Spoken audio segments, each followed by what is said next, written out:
Hai semuanya, ketemu lagi dengan saya Putri dari channel YouTube Presenta, sebuah channel pengembangan diri untuk kamu-kamu semua. Nah, kali ini kita akan membahas tentang salah satu profesi yang cukup menjanjikan. Profesi apa itu? Yaitu profesi seorang trainer. Nah, seberapa menjanjikan profesi ini dan bagaimana jika kamu ingin berkecimpung di dunia trainer profesional? Hari ini kita akan kupas tuntas bersama Pak Muhammad Nur, Master Trainer Presenta Edu yang akan berbagi pada kita semuanya.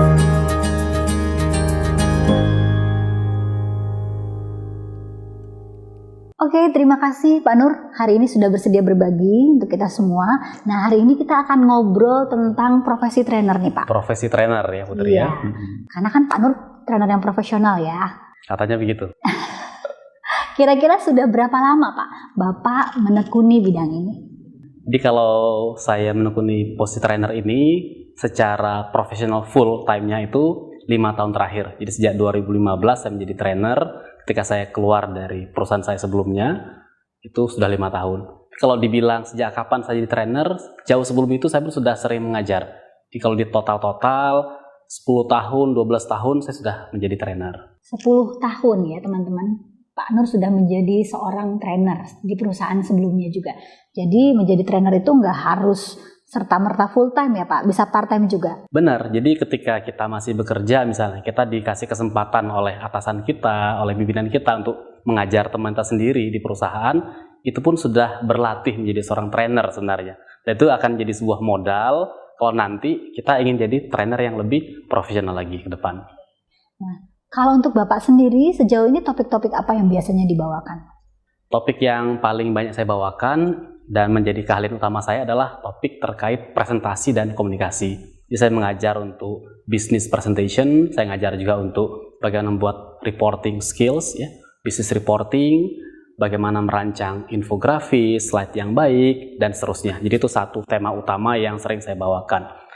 Kemudian tema yang kedua, saya juga mengajarkan topik-topik bagaimana kita menguatkan leadership kita, menguatkan kemampuan kita memimpin. Jadi saya membawakan topik yang berjudul seperti managing team performance, change management, itu pun saya bawakan karena background saya dulu, saya juga mantan seorang manajer di perusahaan yang sebelumnya. Jadi bisa membayangkan apa sih tantangannya seorang leader ketika dia harus memimpin timnya.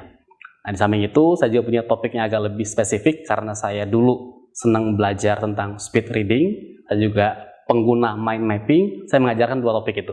Saya mengajarkan bagaimana cara membaca yang baik, yang cepat, 2 kali lebih cepat dibandingkan rata-rata orang, termasuk bagaimana memetakan pikiran kita untuk menjadi sebuah pola, sebuah gambaran menggunakan teknik mind mapping. Dan terakhir, saya banyak mengajar untuk topik yang menjadi profesi saya dulu, yaitu di bidang human resource. Jadi saya mengajar topik-topik yang berhubungan dengan dunia sumber daya manusia. Itu kurang lebih Putri, untuk topik-topik yang sering saya bawakan. Oke, sangat beragam ternyata ya. Ada dari HR hingga presentasi dan mind mapping pun. Berarti kita bisa membawakan beraneka ragam topik ya? Sangat bisa. Asalkan apa? Tentu asalkan kita memang memiliki pengetahuan yang cukup, yang mendalam di topik tersebut. Karena kalau enggak kan kita nggak mungkin ya. Misalkan saya nggak menguasai bidang human resource, saya ngajarkan topik itu. Nanti kalau pesertanya nanya, terus apa dong jawaban saya? Saya belum bisa mind map atau saya nggak pernah buat mind map, jarang buat. Saya mencoba ngajarkan mind map, pasti berbeda. Tapi kalau kita memang orang yang praktisi di topik tersebut, sering melakukannya, maka itu akan jauh lebih menjiwai dan akan lebih bagus nanti hasilnya. Nah, kalau boleh balik sedikit nih Pak, kenapa Bapak memutuskan untuk menjadi seorang trainer? Seorang trainer ya. Jadi buat teman-teman mungkin kalau pernah nonton di video saya sebelumnya, saya pernah cerita juga seperti apa saya pindah karir dari seorang profesional di sebuah perusahaan multinasional untuk kemudian jadi trainer. Kenapa kok saya pengen jadi trainer? Yang paling utama adalah karena saya senang mengajar itu dulu. Jadi saya merasakan sejak saya SMP, SMA, kuliah, saya tuh senang ngajar. Jadi ketika ngajar tuh ada sebuah energi besar yang saya rasakan sampai saya berpikir, kalau ini jadi profesi, alangkah indahnya saya bisa tiap hari melakukan apa yang saya suka, kemudian saya juga katakanlah dapat gaji juga dari situ, maka klop jadinya. Antara hobi dan pekerjaan itu menjadi satu. Jadi kenapa saya milih profesi sebagai trainer? Satu, karena memang saya senang mengajar, itu yang pertama. Kemudian yang kedua, saya merasakan bahwa saya suka belajar banyak hal, dan kebutuhan saya secara pribadi ketika belajar banyak hal itu adalah untuk bisa memberikannya kembali ke orang banyak. Dan profesi yang memungkinkan untuk melakukan itu adalah menjadi seorang trainer. Karena kalau enggak, ilmu itu akan saya pendam sendiri aja. Saya tidak punya media untuk menyalurkannya ke orang lain. Dengan menjadi seorang trainer, saya pun bisa menyalurkan hal itu. Dan yang terakhir, ya ini tambahan ya, kita mungkin manusiawi ya. Pak Putri juga pasti kalau kerja pengen dapat gaji, betul nggak? Betul Pasti ya teman-teman ya. Jadi seorang trainer pun ternyata remunerasinya ya lumayan ya. Tidak jelek lah kita bisa bersaing dengan pekerjaan-pekerjaan yang juga tinggi di luar sana. Sebagai seorang trainer yang baik, yang profesional. Nah teman-teman, ternyata menjadi trainer itu juga cukup menjanjikan secara penghasilan. Nah sekarang gimana caranya kalau saya ingin menjadi trainer yang dipercaya oleh orang lain? Jadi kalau kita ingin jadi trainer yang dipercaya ya, yang pertama itu memang mau nggak mau kita harus kuasai topik kita dulu. Jadi kalau misalkan Putri ini pengen ngajar topik tertentu, pastikan kita menguasai topik itu. Gimana cara kita menguasai topik? Bisa dari pengalaman kita sebelumnya. Memang kita pernah melakukan itu, sering melakukan itu, dan ditambah lagi kita harus belajar topik yang sedang kita bawakan tadi. Jadi sebagai contoh misalkan saya ngajar tentang topik presentasi. Kok saya ngajar itu? Karena memang sepanjang karir saya, 11 tahun saya berkarir, saya sering melakukan presentasi. Saya pernah berhadapan dengan sekian banyak situasi presentasi dengan bentuk yang berbeda-beda, termasuk tantangan dari orang yang bertanya ketika dalam sebuah sesi presentasi dan seterusnya. Nah, kemudian untuk bisa mengajar dengan baik, saya memperdalam ilmu tadi. Maka saya perdalam presentasi ini seperti apa ya detail ilmunya. Kalau secara konseptual materinya seperti apa, kalau secara kemampuan public speakingnya itu harus bagaimana, kalau dalam hal desain seperti apa, maka bergabunglah antara pengalaman kita dengan pengetahuan. Jadi kalau buat trainer pemula, sebaiknya adalah kita coba lihat dulu sebuah topik yang kita kuasai, yang kita senang, perkuat di situ. Perdalam ilmunya, dan setelah itu mulai nih, lihat trainer-trainer yang lain. Jadi kalau ada kesempatan untuk menghadiri trainingnya orang lain, hadiri, belajar dari trainingnya mereka, maka nanti kemudian kita akan melihat, oh ternyata topik ini akan sangat menarik ya jika dibawakan dengan metode seperti itu. Oh dia cara ngajar begitu, saya bisa lebih kuat lagi cara seperti ini. Pelan-pelan kita akan punya sebuah bayangan, oh seperti inilah cara membawakan topik itu, mengajarkannya dengan maksimal. Dan trainer pun ternyata harus selalu belajar, harus selalu mengembangkan diri. Benar Pak Nur? Benar sekali. Kenapa kok kita harus seperti itu? Karena ketika kita menjadi seorang trainer, apalagi kita berdiri di depan ya, di depan orang banyak, kita akan menjadi sumber rujukan buat peserta. Peserta bisa bertanya apa saja. Dan akan alangkah bermasalah seorang trainer ketika peserta bertanya, si trainer nggak bisa jawab. Memang bukan berarti trainer harus tahu segalanya ya. Kita juga manusia, pasti kadang kita nggak tahu 1-2 hal, itu it's okay. Namun yang pasti adalah trainer yang baik itu adalah trainer yang memang punya wawasan yang kuat, mendalam, dan luas terhadap topik yang dia ajarkan. Sehingga dalam banyak kasus pertanyaan, si trainernya harusnya cukup mampu untuk menjawab apapun yang ditanyakan oleh para pesertanya. Nah, kalau saya punya topik tertentu yang sudah saya kuasai, tapi katakanlah saya belum punya kemampuan mengajar yang mumpuni, apa sih yang harus saya lakukan? Kalau boleh tahu mungkin topik apa nih yang Mbak Puput punya, misalnya Mbak Putri punya? Misalnya kalau saya parenting Ya, misalnya ya, perkembangan anak. Jadi misalkan Mbak Putri udah pernah belajar topik parenting, sudah pernah juga mendalami topik tersebut, dan sekarang pengen jadi trainer di situ.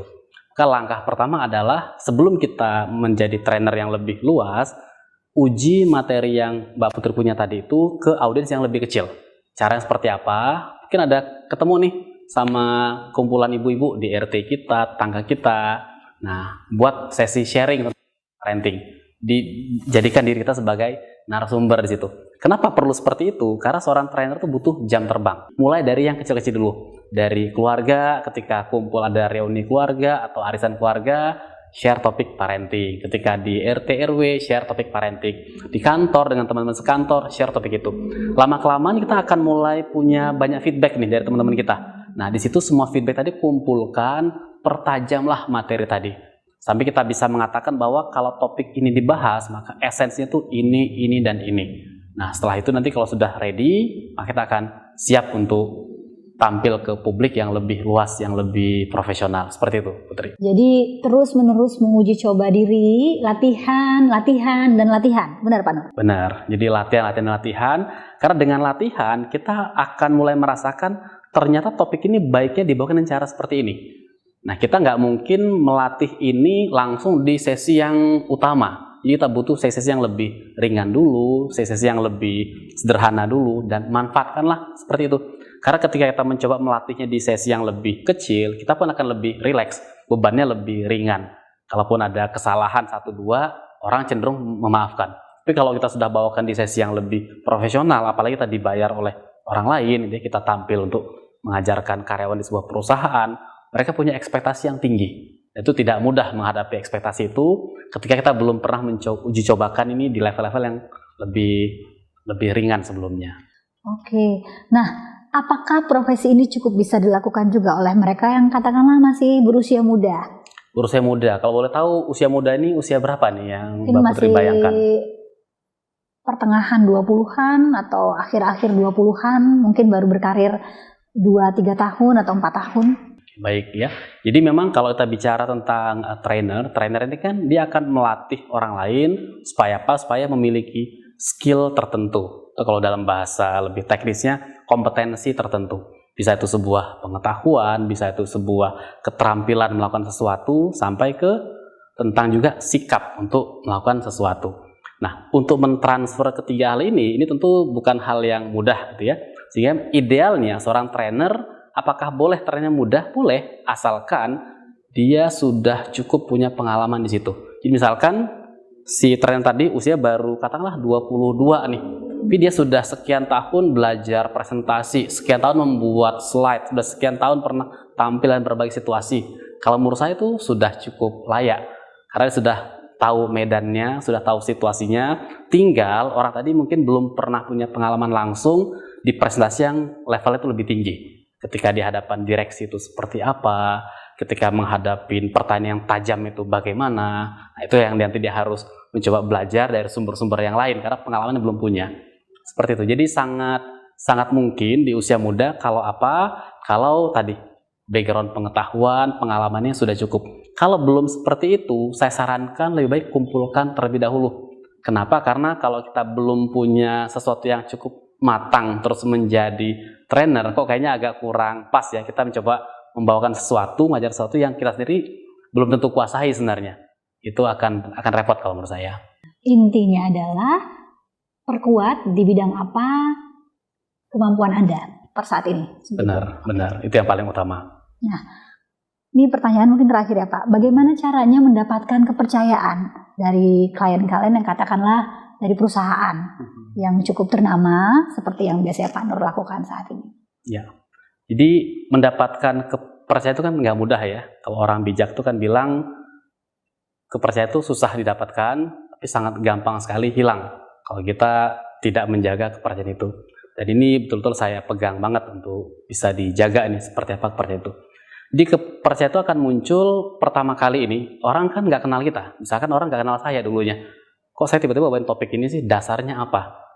Nah, supaya orang mau percaya dengan kita harus menunjukkan bahwa kita punya jejak-jejak sebelumnya. Orang bilang mungkin kerennya legasinya tuh apa sih? Nah, dulu saya sering nulis artikel, saya nulis buku, saya buat beberapa video tentang topik yang saya kuasai, misalkan topik presentasi. Akibatnya apa? Orang melihat, loh orang ini pernah sering tampil bawain seperti itu, dan saya suka nih dengan gayanya, saya suka dengan cara dia menjelaskan, maka mulai muncul kepercayaan awal. Di cara membangun kepercayaan, kalau kita belum dikenal oleh orang lain sebelumnya, caranya adalah dengan memberikan jajak tadi tuh. Kalau bahasa sekarang mungkin jajak digital katanya gitu ya. Jadi kita coba buatlah yang seperti itu. Kemudian yang kedua, begitu kita katakanlah ketemu potensial klien pertama nih, orang yang pengen menampilkan atau ingin meng-hire kita untuk memberikan training di tempatnya, ketika kita sedang diskusi, tampilkan yang sebaik mungkin pengetahuan kita di topik tersebut. Jadi waktu kita diskusi, negosiasi dengan calon klien itu, tunjukkan apa yang kita ketahui tentang topik kita, dan tunjukkan bahwa kita itu mengerti kebutuhan mereka. Perusahaan, organisasi yang ingin mengajak kita untuk menjadi trainernya, pasti sangat ingin memilih trainer yang mengetahui kebutuhan mereka. Dipelajari dulu si perusahaan tadi, supaya mendapat kepercayaan awal. Nah, nanti kalau sudah mulai dapat kepercayaannya, ketika di hari H kita tampil, usahakan semua yang sudah kita janjikan kita deliver. Jadi kalau saya dulu pernah belajar katanya ya, kita jangan janji terlalu muluk-muluk, karena kita terlalu over janji. Sementara waktu kita mendelivernya ya biasa-biasa aja, itu jadi masalah. Tapi janji secukupnya yang kita yakin bisa kita penuhin, dalam hari hanya buktikan bahwa kita over deliver. Jadi si audiens, perusahaan yang tadi memberikan pertanyaan akan melihat, loh ini saya melihatnya lebih tinggi daripada ekspektasi sebelumnya. Saya mendapatkan hal yang lebih. Ini akan membuat hubungan itu akan lebih baik nanti ke depannya.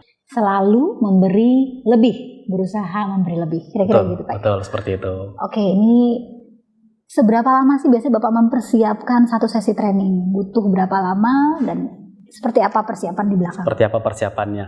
Kalau untuk training baru relatif cukup lama ya. Itu bisa makan waktu sebulan 2 bulan.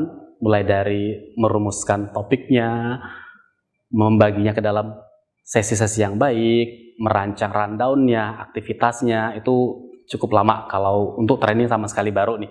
Training yang katakanlah kita buat judul baru atau modifikasi dari training sebelumnya.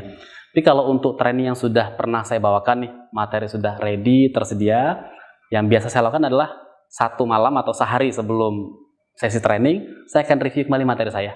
Jadi meskipun sudah berulang-ulang dibawakan, kita tetap perlu membaca kembali materi kita, melihat lagi urutannya seperti apa, gunanya apa, agar di hari H itu akan teringat dengan mantap, dengan kuat, sehingga kita bisa mendeliver dengan sebaik mungkin. Jadi biasa seperti itu. Jadi saya sehari sebelumnya, seminimalnya banget, malam sebelum tampil saya akan review lagi semuanya. Jadi selalu ada persiapan teman-teman, seberapa pun sudah menguasai materi yang akan diberikan. Betul Pak Nur? Betul. Sepertinya bincang-bincang kali ini sudah selesai. Cukup komprehensif apa yang Pak Nur sampaikan. Semoga semua pertanyaan yang diajukan oleh teman-teman cukup terjawab kali ini. Dan sebagai kesimpulan, kalau berdasarkan bincang-bincang tadi, kira-kira apa nih Pak yang terakhir ingin disampaikan kepada teman-teman kita? Baik, terima kasih. Jadi buat teman-teman semua yang menonton video ini, tadi kita bicara tentang trainer itu seperti apa yang dia lakukan, terus gimana jadi trainer yang baik. Maka pesan saya adalah yang pertama, kalau kamu ingin jadi seorang trainer itu sangat-sangat mungkin. Jadi kita sangat bisa jadi seorang trainer. Asalkan apa? 1, kita mau belajar. Kunci seorang trainer adalah dia kan ilmunya mengajari sesuatu. Maka trainer harus belajar lebih dulu. Nah, belajar, kemudian juga coba miliki pengalaman yang relevan. Diusahakan kita ikut hal-hal yang memang relevan dengan topik yang sedang kita bahas, sehingga kita akan menguasai topik tersebut, punya keterampilan yang cukup, punya ilmu yang cukup di situ. Kemudian yang kedua, sebagai seorang trainer, kita harus mulai berlatih bagaimana caranya membawakan trainer itu dengan baik. Jadi seorang trainer butuh keluasan dalam hal metode mengajar. Kita harus melihat apakah cara mengajar dengan cara menjelaskan itu baik, atau saya butuh membuat sebuah games, butuh membuat sebuah aktivitas. Jadi trainer harus memperluas wawasannya untuk metode-metode mengajar yang bisa dia pakai. Dan yang terakhir kalau menurut saya, kalau kita ingin menjadi trainer yang baik itu adalah kita harus bisa connect dengan audiens kita. Kita harus bisa connect dengan peserta training kita.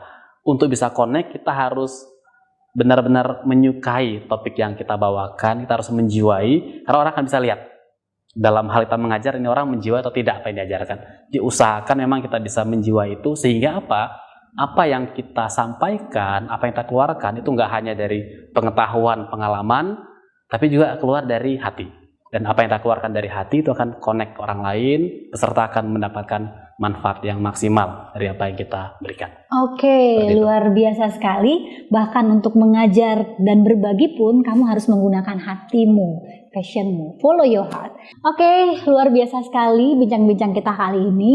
Saya mendapatkan banyak hal. Terima kasih Pak Nur. Sama-sama Putri. Semoga teman-teman di rumah juga mendapatkan banyak hal dari menonton video ini. Jangan lupa untuk subscribe, klik loncengnya, dan tulis komentar di kolom komentar di bawah.